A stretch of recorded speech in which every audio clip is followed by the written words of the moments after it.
Actually আমি stage performance আগে করতাম, অনেকদিন বাদ দিয়েছি, প্রায় 6 বছর হয়ে গেছে। আনন্দ নেই। তো কিছুদিন আগে আমার বাবা আসছিল আমার বাসায়। সে অনেক অসুস্থ, তো আমি তাকে নিয়ে আসছিলাম। দেন সে ডক্টর দেখাইলাম, ডক্টর টেস্ট দিল, টেস্ট করলাম, রেজাল্ট দিতে তো অনেক দেরি হবে। তো ভাবলাম যে ঠিক আছে আমি একটু লেকের পাড় থেকে ঘুরে আসি। তো যথারীতি আমি গেলাম লেকের পাড়ে।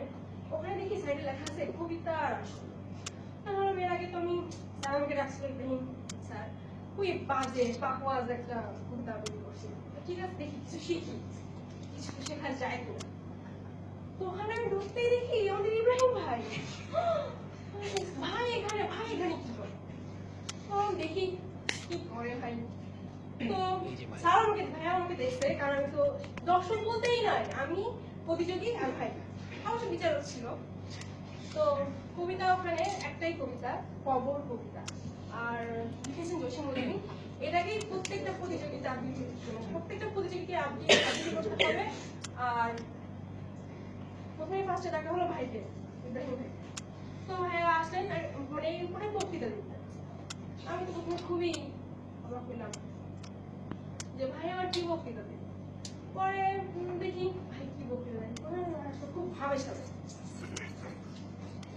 আপনাদের এখানে কিন্তু একটা মেইন কিওয়ার্ড আছে, কিওয়ার্ডটা হচ্ছে কবর। আছে সেটা হচ্ছে জসিমউদ্দিন।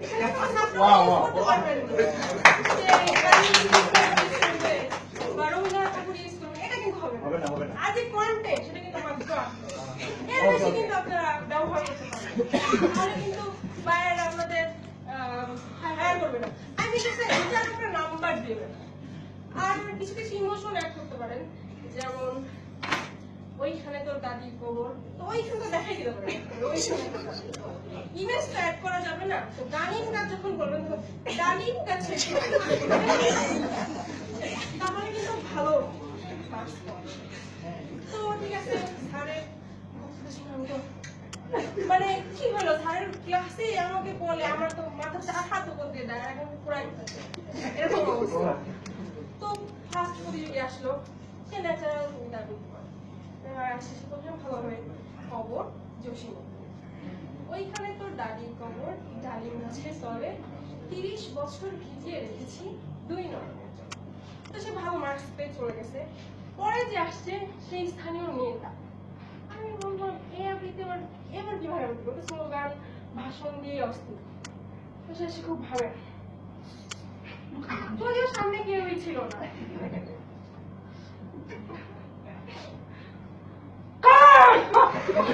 জসিমউদ্দিন এইখানে তো ডালিম কবর, এই ডালিম গাছের তলে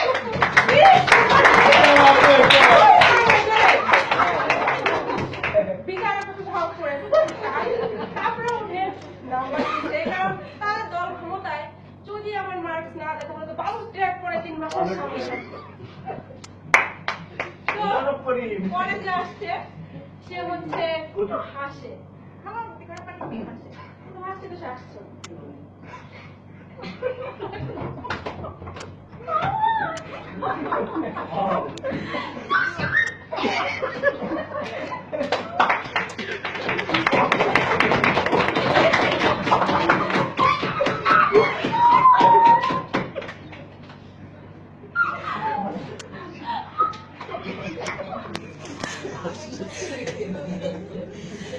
সে আর বলতে পারে নাই। পরে কি করছেন, একজন আসছে কাঁদে, কান্না ভালো করে, ভয় ভয় ভালো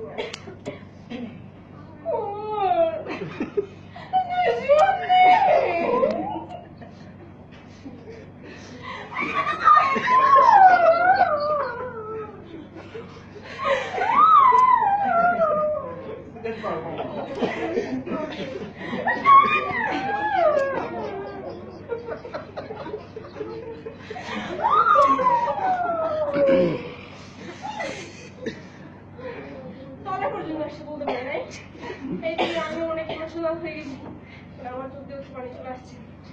যাই হোক, ব্যাপার না। তারপরে একজন আসছে, সে একটু ময়লা পরিবেশে থাকে, খুবই টাইপের আসে, তোমার কোনো আসছে কবর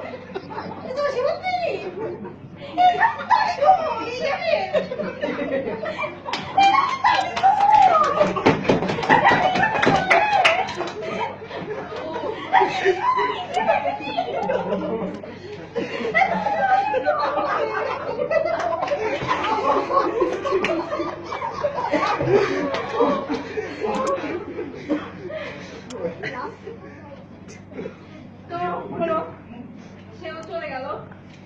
আমি ভাবলাম যে আল্লাহ কি প্রতিভা, কি প্রতিভা, কত ধরনের প্রতিভা এখানে আসছে।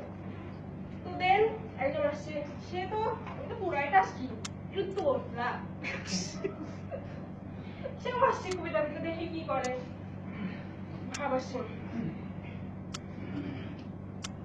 এখনো আটকি নেই খবর।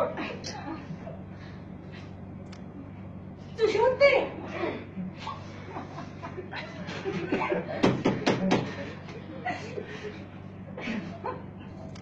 ওইখানে তো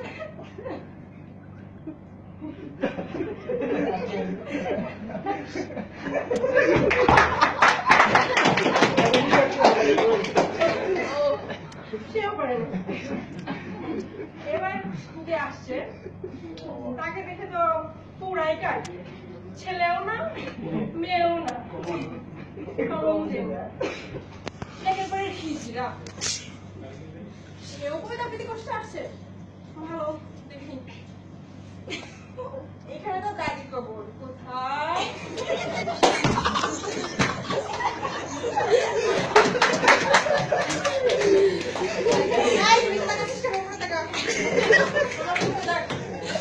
কবিতা দেখতে বলেছি, অন্য কিছু না। এইখানে তো দাদি কবর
হবে না, দাও মিয়া, নাই কিন্তু অন্য কিছু করুন।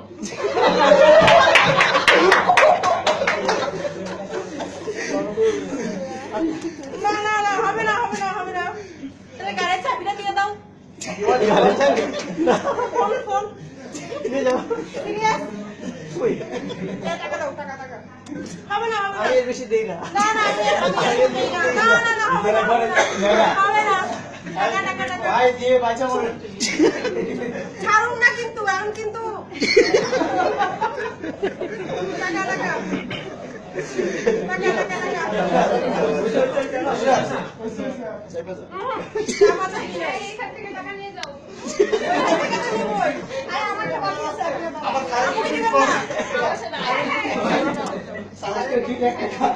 টাকা ফেরত